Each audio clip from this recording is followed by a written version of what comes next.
ሙሉ ስሟ ሀሴት ደረጃ አድማሱ ትባላለች። እናቷ በሙያዋ ፖሊስ ስትሆን ኢንስፔክተር ሰናይት አባተ ትባላለች። አባቷ አቶ ደረጃ አድማሱ ይባላል። በሙያውም ሹፌር ነው። በአዲስ አበባ ተወልዳ ያደገችው ሀሴት በአዲስ አበባ ሳይንስና ቴክኖሎጂ ዩኒቨርሲቲ የኬሚካል ኢንጂነሪንግ የሁለተኛ ዓመት ተማሪ ነች። 130 ሀገራት በተሳተፉበት ውድድር በ72ኛው የዓለም አቀፍ የቁንጅና ውድድር ላይ በቁንጅና ውድድር ከአፍሪካ አንደኛ ከዓለም ሁለተኛ በመሆን አጠናቃለች። በርካታ ኢትዮጵያውያን በሀገርም ውስጥ ሆነ በውጭ ደስታቸውን እየገለጹ ይገኛሉ። እንደዚህ አይነት ድል በኢትዮጵያ ታሪክ ታይቶም ተሰምቶም አይታወቅም። ከ20 ዓመት በኋላ የተገኘ ድል እንደሆነ ይነገራል። ለዚህ የቁንጅና ውድድር ብዙ መስፈርቶች እንዳሉት ይነገራል። የመጀመሪያው ሴት መሆን ይኖርባታል። ሁለተኛው ደግሞ የወከለችው ሀገር ዜግነት ሊኖራት ይገባል። ሌላው እድሜዋ ከ17 እስከ 26 መሆን ይኖርበታል። ሌላው ደግሞ ዋናው መስፈርት አግብታ የማታውቅ መሆን አለባት። ወልዳ የማታውቅና በአሁኑ ሰዓት በምትወዳደርበት ሰዓት እርጉዝ ያልሆነችም መሆን አለባት። ሀሴት እድሜዋም በአሁኑ ሰዓት 19 ነው። 19 ነው ብዬ ነግራቸው የልደት ሰርቲፊኬት አምጪ ተብዬ አውቃለሁ ትለናል። እናም ከላይ የዘረዘርኳቸውን መስፈርቶች ስታሟላ ነው በዓለም የቁንጅና ውድድር ውስጥ መሳተፍ የምትችለው።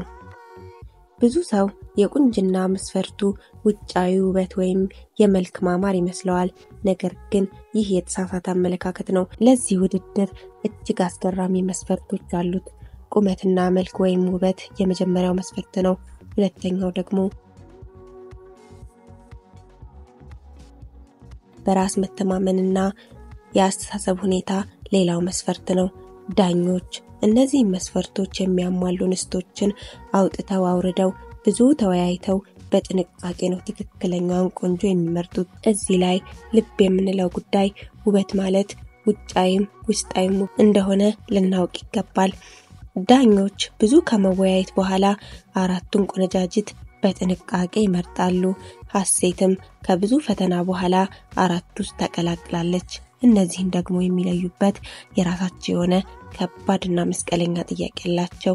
ይህንን ጥያቄ የቁንጅና ተወዳዳሪዎቹ በራስ መተማመን በተሞላበት መልኩ ግልጽ አድርገው መመለስ ይኖርባቸዋል። ይህም ጥያቄ ቆነጃጅቱን የአስተሳሰብ ደረጃ የሚለካ ጥያቄ ነው። ሀሴትም የተጠየቀችው እጅግ ውስብስብ ጥያቄ ነበር። እሱም ምን ይላል? የሚስ ወርልድ ዓላማና አንግቦ የተነሳው በምክንያት እንደሆነ ይታወቃል። ላንቺ ትክክለኛው ፍች ምንድነው ብሎ ዳኛው ጠየቃት። ሀሴትም በብቃትና በራስ መተማመን በተላበሰ መልኩ እንዲህ ብላ ተናገረች። አብዛኞቹ ሰዎች የቁንጅና ውድድርን በተሳሳተ መልኩ ነው የሚተረጉሙት። በኢትዮጵያም ብዙ ሰው አይደግፈውም። ብዙ ሰው ሲያበረታቱ አይታይም። ትኩረትም አልተሰጠውም። ከኔ ስኬት ጀርባ ያሉ ብዙ እናቶችና ህፃናት አሉ። እዚህ መድረክ ለመቆሜ የነሱ አስተዋጽኦ ብዙ ነው። እናም ለእኔ የቁንጅና ውድድር ሴቶች ያሰቡትን ማድረግ እንደሚችሉ ማሳያ ነው ብላለች። ዳኞችና ታዳሚዎች በንግግሯ ከመደሰታቸው የተነሳ 2 ጊዜ ሲያጨበጭቡ ታይተዋል። እናም አንደኛ ከወጣችው ጋር በጣም በጥቂት ነጥብ እንደተበላለጡ ዳኞች ተናግረዋል።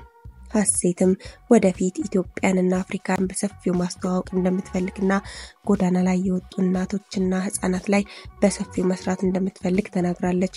ውድ ኢትዮጵያውያን እንኳን ደስ አለን፣ እንኳን ደስ አላችሁ። ለዚህ ጀግና ሴት ከዚህም በላይ ይገባታል። የዛሬን አበቃሁ። ይህ ቪዲዮ ከተመቻችሁ ላይክ፣ ሰብስክራይብ፣ ሼር በማድረግ እንድታበረታቱኝ ጋብዛለሁ። ሰላም።